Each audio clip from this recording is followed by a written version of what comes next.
It's finale time, and that means it's time to finally leave the mint. Welcome back, guys, to Fog Entertainment, and we are here to review episode 12. Review the final episode of Money Heist Korea Joint Economic Area. That is a mouthful, just like a pack of mints. Yeah, big pack of mints for the big mint itself. Mint Imperials! And we start with a flashback, and we see the professor and Berlin's dad. He's got his maps. He's coming up with plans to rob banks because he needs the money, obviously, to get his other son Berlin out of North Korea. Mini Professor, though, doesn't understand. He doesn't think it's fair. He's like, why can't we just print all the money and then everyone can have money and no one would be poor and everybody could eat.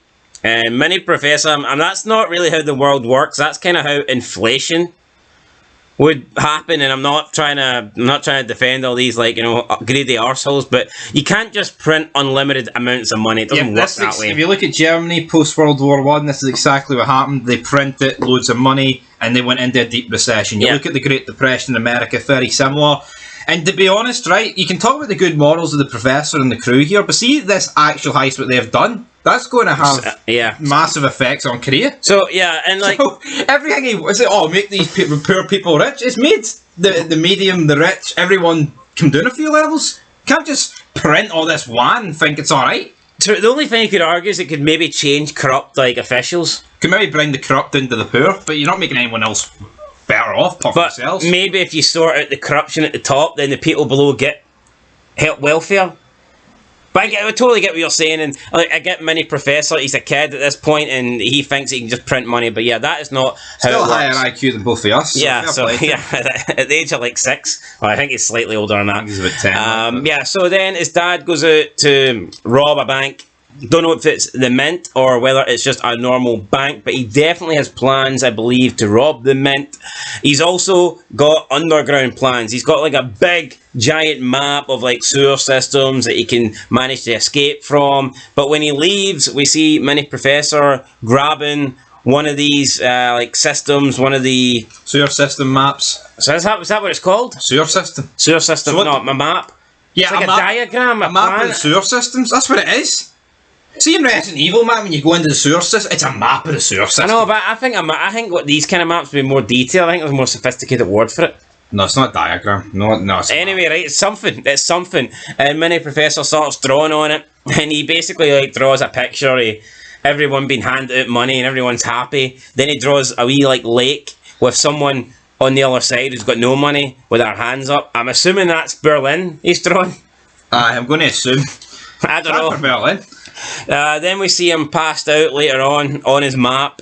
The wind has blown the map away from the table. His head's on the table, and the news comes on, and there's a reporter, and she reveals that a man who defected from North Korea took part in a robbery this evening, and he'd been shot dead. And the reason why he was committing this robbery was because basically he was a bad man who defected from North Korea to South Korea. To this life. And in reality, this is actually the professor's dad, and he wasn't a bad man. He was simply trying to get money in order to save his son. So I like this intro, nice wee flashback to start the show. Yeah, I enjoyed this. We've debunked it pretty well here, and we like debunking things on this channel. We don't like gloss over the minor details. Exactly, man. This was a bank robbery, and he definitely died. What do you rate the flashbacks overall, though, in Money Heist Korea?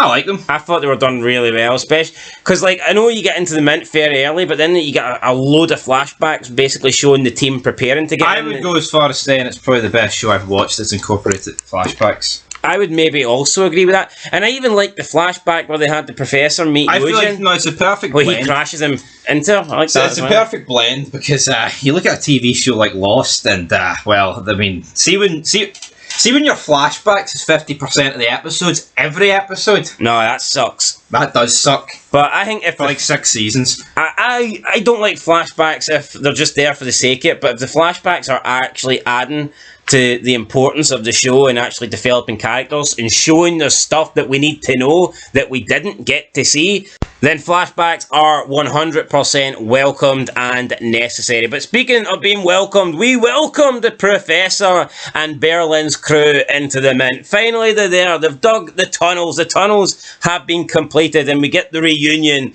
with the Professor meeting up with his entire crew, albeit we are 2 members short. We no longer have Oslo, and we no longer have Denver. We do have Denver. We don't have his dad. Denver's dad. Moscow. I always get Moscow and Denver messed up, but yeah. I think Denver's a shit name. Well, he wanted to go with Philadelphia. That's pish, though. Phil. Think of the place in America he could have went with. And he's went with this. Denver. Yeah, true. He thought Denver sounded tough, so fair play to him. But so the Professor gets in. Like Austin. Fuck, give us Austin. Austin, Texas. That's one wee thing I would say is the Professor didn't really. I don't know. I mean, I kind of expected him to maybe have a bigger reaction to the fact that Moscow was dead. Yeah, no, he didn't really seem to care. And for a guy that's, you cannot kill, we're all about the family, making everyone rich, maybe he just knows the cut's going to go up if Moscow's dead. Yeah, because this guy was adamant that we weren't allowed to kill anybody. But. Yep. I mean, the fact that Oslo... And when did he find out about Oslo being dead? Oslo? Because the communication's been cut. So I'm going to assume that Tokyo told him. But I don't think we ever see a scene where Tokyo tells him. No, I can't really recall. But I mean, he's aware, though. He's aware that these guys are dead. Or do you think he just walked in and he was like, where's the other two? Where's the 2 fat guys? Do you think maybe the tunnel wasn't big enough? They didn't build it wide enough, so crap. I'm sure that other guy has to fit for it. Moscow and Oslo. What's the other guy called? Helsinki. Aye, Helsinki. Yeah, true. He's a bit on the wide side. He's probably wider than Moscow. He went, where's the 2 fat guys? Here. Yeah. There's fucking 3 of us. We get the reunion, and obviously the Professor gets to see the money. Tokyo shows him the money, and he's like, wow. Show me the money. We've actually done it. Then we see Woojin, who's she's still handcuffed, but she manages to break free. That's like the second person that's broke free for that. I mean, come on, like, you think they would have a better contingency plan in place? Yeah, they need to use better cuffs or do something. I mean, is it not a bit cheap, actually, that 2 people's escaped for the exact same location in, 3 episodes? Yeah, definitely. I think they need to use stronger cuffs, or I don't know, maybe just kill them, go against the Professor's plan, put a bullet in them, and that'll stop them from escaping. But now the Professor's team has to escape the Mint. But it's not going to be easy, because outside, the authorities have pushed up the summit by a day, and then they pretty much just break into the Mint without anybody really expecting it. They get propelled from the roof, and they start spraying at everybody inside the Mint. Tokyo and Rio are like the only 2 basically on the upper floor. Everyone is transporting the money from the vault down underneath the tunnels and into the sewer system, so they're kind of having to hold off against a large number. It's all eventually, I'd say it's almost about 40 police officers are in at one point. Yeah, and I will say, right, I feel like this scene went on for far too long. It was literally just spraying at riot shields for 10 minutes. I think these scenes, in my opinion, all kind of it did affect the show. They all feel the same.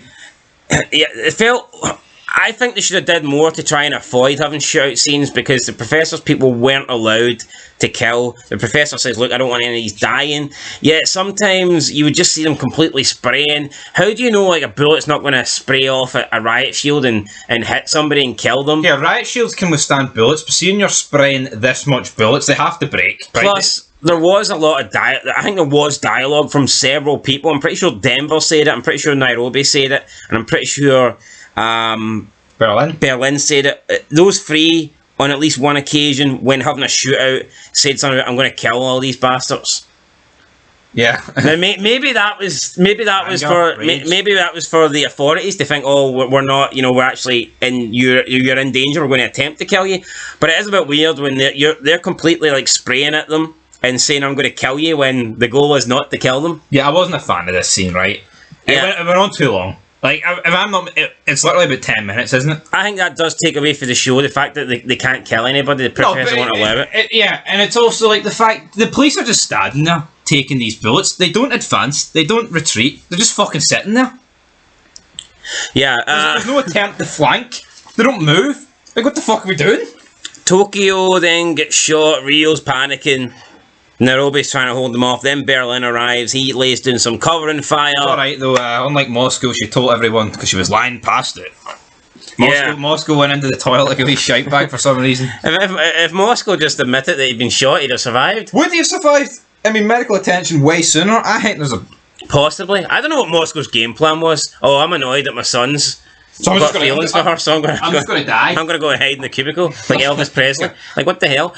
Then we get Park Chulo. I liked when Moo Hyuk was screaming his name. See when he thought he was dead? No! Park Chulo! Park Chulo! So Park Chulo gets into like a confrontation with Denver, but Helsinki's there and he's going to shoot him, and Denver's like, nah, don't do it. Oh, come on, follow the professor's plan. But Helsinki obviously knows that Park Chulo's the one that whacked Oslo over the back of the head and basically killed him, murdered him. So he tells him to go and help the others, and Denver's going to get into a little fist fight here, so we know that he is like the fighter of the group. And then we get, I mean, a decent fight scene, but again, seemed a bit unnecessary when they had this guy at gunpoint, and Denver's like, no, let's take him off gunpoint and I'll fight him 1-1. But see, this just causes a problem with the whole fact they can't kill anybody. Like, realistically, this, like you said though, the guy should just be like, here, handcuff yourself or tie yourself up or tie him up while we've got guns on him. This just feels forced. Like, why is Denver risking his life against a special agents guy? And he doesn't really win. I mean, it's a pretty even fight, but he gets shot. It looks like Park Cholo's probably going to win, but then we see Stockholm. What the fuck's Helsinki doing during all this? Well, he's away helping the others. Yeah, but that's again, we're just going to risk a one-on-one fight? Yeah, Denver. They had him down on the ground, gun point at him. If Denver gets beat here, this guy gets his gun and heads after these. And this guy's not going to hesitate to shoot Denver. Exactly. No, it's like they said in the opener when they go out and like they're shooting up in the sky, but it's like that is fucking stupid. Call a spade a spade. That is stupid. But it's a tough plan, like when you're not allowed to kill anyone. Yeah, but if you're not allowed to kill anyone, then don't put yourself in a position. Because do you not feel like for Denver to win this fight, he would almost had to kill this guy? Or beat him down enough to stop him from getting back up, or what? Exactly. I don't know what the game plan was. Could you have maybe pistol whipped him or something? Potentially. But then again, getting a shot to the back of the head killed Oslo. Surely he could have got the rifle, smashing the forehead and knock him out. Yeah, but I don't know why they didn't do that. But Denver gets saved by his new girlfriend, Stockholm Syndrome, so yeah, she points the gun at him and says... her name? Stockholm Syndrome? Stockholm. Well, Stockholm. I added the syndrome. And she tells Park Cholo if he moves, then... I'll fucking blow your brains out. Yeah, she says the next shot will be fatal. So yeah, I think she shoots into the air to like give him a warning shot, then says next one will be fatal. This guy's a lucky guy. Yeah, we see Rio is making Rio pulls Tokyo pulls her out of danger. Then we see them make their escape because like the roof kind of collapses and it kind of creates a momentary barricade. So they make their escape through the tunnel. We then get the SWAT team. They're moving in and they find the tunnel, but they find the wrong tunnel. They find the tunnel that the hostages built, but they don't know about the fact that Moscow was building his own tunnel. So that's another smart thing by the professor. Basically building two tunnels, and the tunnel that... It just shows you, right, Moscow does all this work by himself, and these didn't need big that long a tunnel, and it was all of them doing it. It's mad. I know he had a drill, like, what were these using? Their hands? Yeah, so they find all the people in the tunnel that are basically going to get 3 million. So take your masks off, then they find out it's people in the Mint. We see the Mint director there, so obviously they know this isn't the way, there must be another way out. We see the group escaping through the sewers, but we've got Helsinki, Berlin and Nairobi staying behind because they can't get the bomb to work. They can't blow up the fault and basically kind of like section off the sewer system. It just completely cuts it off because obviously if it collapses it's going to take the police hours to get this clear safely. So therefore these guys are going to escape. So there's a bit of an issue here. Woojin then does escape. She phones the what do you call it? Not the hideout, but she phones the operation centre, I guess. The operation centre. Headquarters. We'll call it the headquarters, even though it looked like a tent, but I don't know if you... Yeah, I know, it's a big police operation, man. It's a wee two-man tent, like. Tent at Glastonbury. So we've got that. Moo Hyuk goes on and he finds out that like she was telling the truth, and we have the other guy whose name is completely deceiving me at the moment. It is Chang Su. Chang Su! I didn't really like this guy until the end. He whips off the jacket Ric Flair style. It's like, yeah, so Mew Huk then believes like Wu Chen, and they discover that, you know, they're escaping. So she the true identity is going to come out soon. She mentions the train, and she thinks that's where they're going. So we see them then trying to set the bomb, but the bomb's not working. Berlin sees them they're trying to get into the vault. They're using like a wielding machine to, I guess, try and get the door down. He tells Nairobi, look, you have to go on without me here. I will hold them off. Nairobi's like, no, don't be doing this. Then he goes on a speech about, hey, when I was getting tortured every day, I waited for my family. Nairobi, your son is waiting for you. She doesn't want to go, but Helsinki kind of grabs her down anyway. Berlin's also like, everyone dies. Just how soon we go is dependent on us. Yeah, that's another good quote for Berlin. He says, we all die. It just matters how quickly we get there. So. But see, like, again, he's not allowed to kill anyone. So, what's he doing here? Is he just going to... Is he covered in fire, mate? Yes, but realistically, if anyone's at the other side of this door once this wee hatch opens, they're fucking dead. Yeah, well, I suppose maybe he's going to wait on them not being there, or maybe the gun. I don't know. Maybe but I think the best bet is what actually happens later on in the episode. These three could have went down, and whoever's the best shot could have just shot the bomb. Yeah, maybe they didn't think that. I don't know. But then I guess if you're shooting the bomb, it was a risk because you could have ended up in caves yourself. But possibly. Have you had any grenades? Could have flung a grenade at the bomb. Possibly. Gives you 5 seconds to run. Yeah. But we didn't get that. No, we didn't get there. So then we get Berlin. He phones the professor. Professor answers, and Berlin's like, you know, brother, I thought I should let you know. I should have a final goodbye. Professor's like, oh no, but the hideout's been compromised, Berlin. Don't do it. I know they can hear us. Berlin, don't. Don't date Berlin. Berlin's like, oh shit. Well, this is an interesting turn of events, and he just starts fucking spraying. But Berlin is trying to like stall them from entering the tunnel. Professor says, no, it was my I just want to stand beside you and call you by your real name, and then he tells them his real name. A wee bit Brokeback Mountain to me. I know they're brothers, like, but I mean, we're supposed I actually liked it. No, I did, but Berlin's obviously Professor is a bit more weaker than Berlin.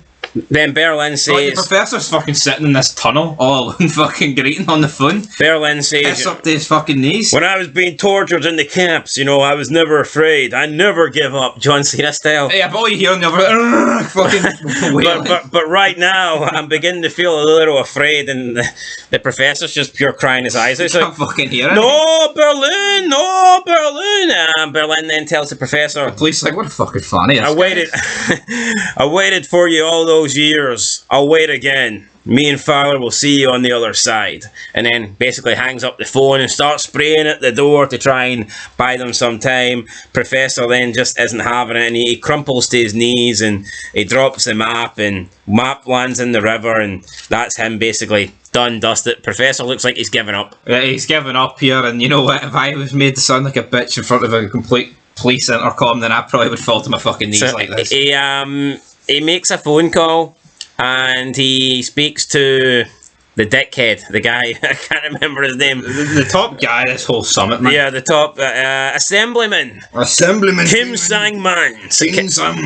He tells him, look, let my people go, and you can do whatever you want with me. Kill me, shut me up, do whatever you want, but gag me, man. Just don't kill my people. But the assemblyman is not really... Well, I don't know if he is going to negotiate. Like, we'll have to see. But he doesn't get a chance. Tokyo comes and throws the phone away, throws it in the river. It's like, what you doing? He tells her that Berlin's dead. She's like, I know, but... Fuck you, it doesn't matter about Berlin. What about the rest of us? I'm a victim too. What about Tokyo? You know what? Seeing that episode where she gets thrown out and she's screaming, I'm a victim too, it's like, hold on, you willingly went in there to try and rob the mint. What are you talking about, victim? I know. You know, she's screaming at, I'm a victim too. It's like, are you really? Anyway, yeah, Professor is struggling, but Tokyo's trying to, I guess, offer a little bit of, I don't know. She didn't really offer much. It wasn't support. I don't know what he She was kind of like, look, you need to man up here. Berlin might be dead, but what about the rest of us? You didn't know him for 30 years. She says, look, we got to get out of here, or else Berlin Oslo, Died for nothing. and Moscow. If you're not going to mention, you're going to forget about Moscow. Well. He's the guy that dug the tunnel. Everyone forgot about Moscow and went to the toilet, so yeah, so we need to get up. She tries to lift him up, but the professor's not having it. The professor just wants to sit in his knees for the rest of the episode and cry. See this river, it's not even water, it's just his tears. Yeah. Saltwater. But apparently saltwater tears have brought out a plan on this map. So whatever paper or whatever pens, I don't know, but whatever his dad was doing when he was like writing out the map and the plans, the system for the sewer systems and the mint, etc. He must have been using either paper that only shows when it's wet or like ink that only shows when it's wet. What other shows used this? They did it with like tea bags. Remember? And had the paper and it revealed like a different. I can't remember, but like the professor pulls this picture out because it's got the picture of him with the money that he drew and them rescuing Berlin. So the professor all this time only thought this was a picture that he drew when he was a child to rescue Berlin. Yeah. But when he drops it in the river, he then sees, no, holy shit, this ain't a picture of Berlin and me and money. It's a picture of. Oh, I was thinking of Squid Game when like his sweat drops on the biscuit. Oh, I like that. That's what and then he gets the plan. Holy crap! Squid Game season 2, guys, will be covered on this channel. Anyway, then he sees and he's like, "Holy crap! No, we've got another way out of here. There's a tunnel and there's a train, and we need to get to there." So that happens. Woo Jin then talks to Mi Hook. She's getting arrested. Actually, she bursts into like the headquarters, and Assemblyman's like, "Nah, look, you've been working with him. You've been having this relationship. You've aided this. He's fucked your head." It's like, I thought he was just fucking you, but it looks like he's fucked with your head too. And she goes to like slap him, I guess, but she gets escorted out, and he just stands there all smug and. He's a smug wee bastard. Like. But Mi Hook's not happy with this. He thinks that she's been done dirty, and then he takes off the jacket. The Nature Boy style with a sling in his arm, and he throws it to the ground and he walks out. He throws the sling as well, doesn't he? Does he? I don't know, maybe he does. His arm's fixed. His arm's healed. We then see her getting taken, I believe, to the police station, but he pulls the cops over and says that he needs to have a word with her. Then she tells him that he doesn't think there's bombs being discovered by the security, the SWAT team, Task force. She thinks that those bombs aren't real because they haven't killed anybody yet, so why would they just like blow up the entire fucking place? Doesn't make much sense. And then she talks about this place that he wanted to go. The professor told her about this place in Russia, or is it Ukraine? It's somewhere there. No, it's Russia. Russia. And that there was tunnels, and that he says, nah, all those tunnels were basically destroyed. Those tunnels were covered up years ago, but she's like, no, there's one tunnel that is not being changed because the professor basically mentioned it or whatever. So again, another flaw in the professor's plan. Mention it to her. I know, but I guess he thought that he'd taken care of her. Aye, well, I don't know. Well, it's not taken care of. Then Mi Hook like sacrifices himself. He pulls a gun on the cops and allows her to get into his car. And then we see him getting held at gunpoint and he gets arrested or whatever. And that's the last we see of Mi Hook. Yeah, so he sacrifices himself here. Kind of weird because I guess he could have went with her. Didn't necessarily need to get arrested. He could have went with her. But I guess for what happens later, you kind of just needed him to be out of the scene. So possibly. Then we have Christ, what's her name? Berlin's girlfriend. Hey, I don't have any name on her. Berlin's girlfriend. No, Berlin's girlfriend's a pish name. What's the actual name? I don't know her name. I have no idea what her name is. We'll just call her Berlin's girlfriend, man. Soul. Fucking Soul. Soul music. Here, why the hell did she pick a Korean name? Any idea? Wait, are you sure? Yeah. So everyone in the crew's got those names? Yeah, they've all got names. Even the ones outside? Yes. Fucking never knew that. Why do you think Denver's girlfriend says, my name's Stockholm? Remember, Moscow was like... But she's inside though, that's different. No, but they all have names. Her name's Soul. Right, fair enough. I don't know what the other guys' names are. I don't know if they ever mentioned, but her name's definitely Soul. She goes back, and when they were bursting at this... when the SWAT team were like bursting into the door, the professor... not the professor, Berlin had to take cover, they threw a grenade in. But then she like lifts him up and tells him, look, he's like, what are you doing here? And she's like, I'm not gonna let you die.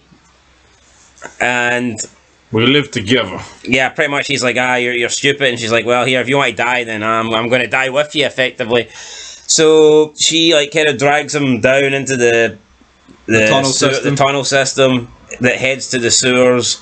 We then see Park Cholo get in with his team, and it's like Park Cholo could have just been a one-man army. I think this guy's pretty overbooked. Yeah, this guy. Yeah, I don't think he really needs it. I mean, he's missing half his elbow, and he's walking about like he's all right. Yeah. So yeah, what?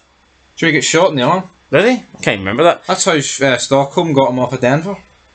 Oh, so is aye, huh? There you go. Next shot will be fatal. So they get down, and then So ends up managing to say, "Guy, you crazy fucker! I'm gonna die with you." Then says, "You're not allowed to die unless I tell you to. I haven't given you permission." So where's the permission slip? I like so ride or die. Went back for Berlin. It kind of pissed me off that nobody else would. I mean, Tokyo was going to, but then Helsinki kind of held her arm and stopped her. But really, if she wanted to, she could have just pushed them away. And it was just so she could say, I tried. I tried, but because how come same thing didn't happen with Soul? Guess we said don't give a fuck. I mean, yeah, you could argue they don't really have that sort of connection or whatever, but she was like, "Nah, who says anything about letting them die?" So she pulls them down, then she shoots the bomb, which I think would have just made more sense in the first place, but maybe you only think of that in a last-ditch scenario, and maybe it was a risk. I don't know. Maybe shooting the bomb could have blew up the entire fucking tunnel and crushed everybody. Well, you seen that because the dust flew over them. So I think they're lucky to get out of there. Yeah, so that they basically blocked the tunnel because they stopped the SWAT from getting in, but they're on the other side, so technically they're safe now, but we don't get to see that. This bomb could have blew up some of the police, though. Yeah, so we go back to the professor. They're making their way through the sewer systems. Then we get these big red balloons that look like fucking dogs just come out of the sewers, the drainage systems, the sewers, the manholes. They just lift up into the sky, and there's loads of them. They pop, and money starts flying out. Loads of money, shitloads of money. Just into the streets. All the Korean people are going crazy. They're all lifting this money. They're all getting the money. They're all, oh, look at us, we're rich. And then you've got the main man in Korea, the man that is above the assemblyman, the man that is kind of, I think he's, the one that's kind of neutral.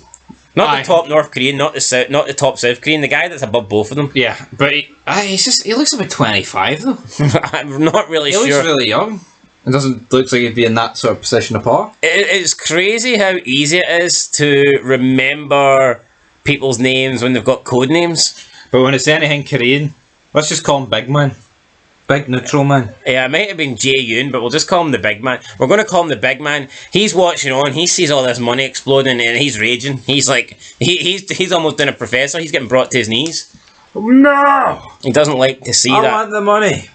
Then we see the professor's team pretty much escape. We get out. Yeah, they're escaping. We see them running down out of the sewer systems, and they're approaching the rest of the people there, and they've got fans and stuff, and they're going to escape. They're going to make it. So they've got out. They've got some wee happy music. Well, we see all the money falling. Then we see. That's the thing, though. How long did these guys travel for? I mean, surely the police would have some sort of system set up where these guys could be caught. They wouldn't be able to get out within a certain mile radius, especially on foot. Yeah, possibly, but I mean... No, but how far could they travel in these cave systems, realistically, pushing boats full of money? How far could they get within a couple of hours? I think they actually did say it was a few hours. Yeah, but you would not get more than 10 miles pushing boats. I know, but listen, you can't cover every single fucking area in a 10-mile radius. Yeah, but you've got to look at exit points. I know, but they didn't think this exit point was here, that's what I mean. So where do you think they went to then? I don't know, they thought they were trapped underneath the... Surely there should have been a map, draw a 10-mile radius, right, where the fuck can they possibly be? Yeah, but they didn't know about this exit point. I think the police could have did better, though. Well, they didn't know about this exit point. Yeah, no, but there was almost no attempt for the police after this. It was just they thought they were trapped underneath in the sewers. Aye, dead on. Police should have did better. Well, they should have went into the sewers then. Yeah, then... blew up the sewers and went in. So then we're back in the operations room, or whatever, and the assemblyman's like, look, nobody can leave. But with the bomb, obviously, we've got the other guy whose name again, Park Chang-soo. Aye, Chang-soo. He's a little bit worried. He thinks no, we should evacuate the protesters. We should evacuate the people in case they get hurt. But Assemblyman Kim is like, nah. If we do that, then maybe the robbers can escape. And then in a weird, out of nowhere, face turn, Chang-soo just literally takes the tie off, gets the jacket, throws it down to the ground, and starts ordering everybody to evacuate the people in the city, the town square. Assemblyman. He's like, no, these bombs are ticking down, these bombs could go off. We need to get everybody fucking out of here. So that's what happens, and I think that we're actually out of sync. I believe that happened before the money went up into the air. Yeah, it did. You're a wee bit out of sync. But anyway, doesn't really matter. He gets the people to evacuate, and at this point, we then see Berlin and Seoul. They manage to come up from a manhole. They find 2 masks on the floor, pretty convenient, and they basically walk out dressed as robbers. But it's okay because literally everybody in the town is also dressed as robbers. And I guess when this kind of goes back to the professor's whole plan, where if we get everybody on our side and everybody to think we're the good guys and worship us, then they will come out looking like us, dressed as us, and no guarantee though they'll come out dressed as you, but fair play, Professor. You had it nailed there, T, big man. Professor showing that he knows what he's doing. We then see the Professor's team. They get to the train station, and they're packing up the money. They're all in like black suits now, so they've like traded the red jumpsuits for the black ones. Must be a North Korean thing. Looking a bit like North Korean Slipknot, to be fair. I do my time with no one else. Every time I see North Korean shows, see when someone like accomplishes their mission, they always dye their hair red. Aye. So I don't quite understand that. But we see them putting the money into the train. But then Woo Jin is spoiler. Before she gets there, one of Berlin's men answers his phone and he calls the guy on the other end boss. Professor then head turns around 90-degree angle, obviously believing it's Berlin. Turns out it is Berlin. Berlin and Professor then have a little phone call, and basically the Professor finds out that Berlin is okay and he managed to escape. So fantastic. Yeah. Again, are they kind of afraid to kill anyone off here, potentially? The thing is, though, him... I can understand maybe letting them escape, but you'd also think there'd be checkpoints to maybe see, right, I need to see your identity or whatever before you can leave. Yeah. Like what are these two? Yeah, exactly. That's another flaw. Especially something on a scale such as this. We're not talking about a murder. Although, I guess you could argue with the bombs, the panic. Maybe they'll just rush, you know what I mean? Maybe they ain't going to line everybody up and be like, right, give me your ID. I bet the bombs are fucking the wee money bombs. But they don't know that. The best sort of bombs. So, yeah, we get that reveal that they're alive, and the brothers are still together, but before the Professor can get on the train, Woo Jin arrives, holds him at gunpoint, and basically says, like, you're not going anywhere. Professor's like, the only way you're going to stop me from leaving is by shooting me. Professor then says that, you know, he did. Not everything he said was a lie, but I guess he wanted to complete this mission. She's not going to be able to take him in. The Professor says, if you want to stop me, then you're going to have to kill me. But she can't do it. In Tokyo here, we had Denver, who I believe was willing to shoot Woo Jin in order to maybe stop her from taking the Professor, but then Tokyo's like telling Denver, no, just put your gun down and let the Professor deal with this. She could have literally got the Professor fucking taken out here. And also the fact if you kill Woo Jin, then no one knows they're on this train. Like the fact that they just leave on this train, could she not just be like, they're on this train heading for Russia? True, but like maybe, I don't know, maybe it's like a Russian train you're not allowed to. Maybe it's outside their jurisdiction or some shit. Yeah, fair enough. Like, but surely if this summit's that big, they'd offer the Russians a big trade-off. I agree. Then we see a nice wee shot of the train. We get a montage, and we get to see everybody leaving the train. They're all dressed in like different attire and clothing and stuff like that. I didn't really dig Tokyo's look. She looked like a fucking French painter or something. Did they buy all these clothes on the fucking train? I don't know. Nairobi was running around looking like a Korean prostitute, which I guess sums her up. I don't know. I take that back. Didn't mean it, Nairobi, but at least Nairobi looked a little bit feminine. Tokyo looked like a, I don't know what she looked like. Denver looked like a, I don't know. Are you just throwing out random letters here, mate? Random words? Well, what do you think he looked like? Professor just looked like the Professor. He hasn't changed. He's got the goggles on. He came out in a brown leather jacket. He seems like he's been wearing this entire show. Aye, alright then. Like the brown leather jacket that he covered in shite when he thought Berlin was dead. Oh, Berlin! Oh no! So we had Assemblyman Ken, he had to answer questions. And then the other guy, the top man, He got wheeled out of hospital in a wheelchair. So when he Must seen have had a wee heart attack. yeah, when he seen that money like just explode everywhere, I'm not His too arse sure. exploded. Yeah, and it looks like his heart couldn't handle it. We then see Wu Jin. She's been interrogated. They believe that she was working with the professor's crew all along in order to try and help them escape with the money, which of course didn't happen, but they think that might have happened. After she's got out, I guess, and she's not getting interrogated anymore, she speaks with one of her wee old friends. I can't remember this guy's name, but he was like her second in command. Like a million years ago. Well, not a million years ago. Well, like... Dong Chu. Dong Chu. Dong Chu. Dong Chu. So Dong Chu explains that he's met a woman. I don't know if we're getting married, but she's from North Korea, so yeah. Those commie bastards. She's from the north. Then he says, I'm sorry to hear about your divorce, but Woo Jin's loving life is not a divorce, it's a good thing. Then Woo Jin gets approached by someone and they take a little car journey. It looks like it was in, I don't know, it wasn't a limo, but a fancy car, I guess. Or maybe it was a limo. I'm not too sure. Anyway, we just see her sitting in the back. Mercedes. We see her sitting in the back with someone, and it turns out that he is representing... Very expensive lawyer. Yeah, or he's representing a lawyer, and he says that they want to take over the case and they want to defend her, but she's like, look, I don't have this sort of money, and the guy tells her that money is no issue, it's been taken care of, someone has already paid us to represent you. This kind of gets Woo Jin thinking that who could this person be, so she goes back to her home, she asks her mother about a postcard, did she see anything?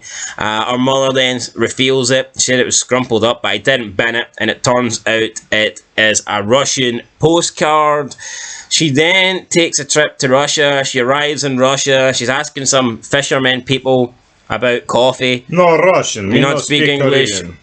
And then there's another guy with a fisherman hat on, and he turns around. It happens to be the professor, and he's speaking in Russian, but then he speaks in Korean, and he basically says, "Nice to meet you again." And he asks her, does she want to get some coffee?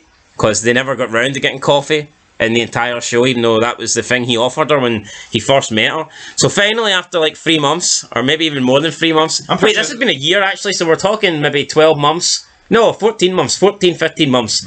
So 14, 15... Yeah. 14, 15 months later, they finally get that bit of coffee. She's laughing, she's smiling. I guess maybe she's forgiven the professor, maybe even seen what he managed to accomplish, and maybe his whole plan worked, and it did bring down the corrupt government in the north and south. So she asks him, what have you got planned next? And it almost sounds like the professor wants her to join his next heist, and he tells her that his next heist is going to be truly remarkable, and it's going to change the world again. So looking forward to that. Could it be in a different country? I mean, you've kind of just robbed the Korean countries of all their money, so might need to be. Could we see Woo Jin teaming up to be on the professor's side for the next heist? Possibly. And that's it, guys. That is the ending of the finale for Money Heist Korea. So time to rank the episode. Thought it was a good episode. I'll probably give it I'll give it an 8. I did enjoy it. I mean, I feel like an 8's a little bit too high, but a 7's a little bit too low. So, I mean, I will give it an 8. Don't you worry about that. I'll be in a wee minute, mate. I'll give you what you need to get. So, yeah, no, I enjoyed it. I thought it was a good finale, and I thought it set up a potential sequel or prequel or anything. No, well, not a prequel, but it's definitely set up season 2. I feel like it was a good finale in terms of, like, the sit-downs, the talk, I don't know if many sit-downs, but, like, the talking, the closure. But I feel like the action just completely let it down. I feel like, in terms of the episodes, I'd say it's probably one of the worst episodes for action. Would you agree with that? I feel like for the finale, not much happened in terms of action. And the stuff that did happen, like we said, I just wasn't really a fan of the police getting sprayed at for 10 minutes. But I will give it a 7, but I feel like we've seen way better action already in this show, with people actually getting, like, shot and dying. Could they not have killed a member of the crew? Could Moscow's death not have been dragged out to the finale? What would you say was the best action scene, in terms of, like, action? Like Tokyo coming in the bike, when the director got shot, when they were trying I think the first episode, when they pretend that they're trying to leave. Oh, that was a pretty good action scene. Yeah, get shot. Even when they take over, when some of the hostages are trying to escape, and you've got like Berlin jumping over. I feel like in terms of action, it was probably the weakest episode that I can think of. But you're giving it a 7. I'm giving it an 8. So that is our ranking. That's our rating for the finale. 7.5. 7.5 out of 10. Overall, what would you rate the season? I'll give it an 8. An 8. I'll give it an 8 as well. Too many cop-outs for anything higher. I feel like And repetitive. I feel like it's more of a weak 8 than a strong 8. Yeah. But I'm not. Who's here to count? I mean, an 8's good. 8 out of 10. I enjoyed it, but I just feel like the fact that they weren't allowed to kill anybody really did hinder the show, because they had to think about their morals at all times. And it's like, even the Berlin stuff in the beginning of the show, you kind of feel like that was just there to add something, because they weren't allowed to really kill anybody. Yeah, and it's like him telling Denver to kill the guy.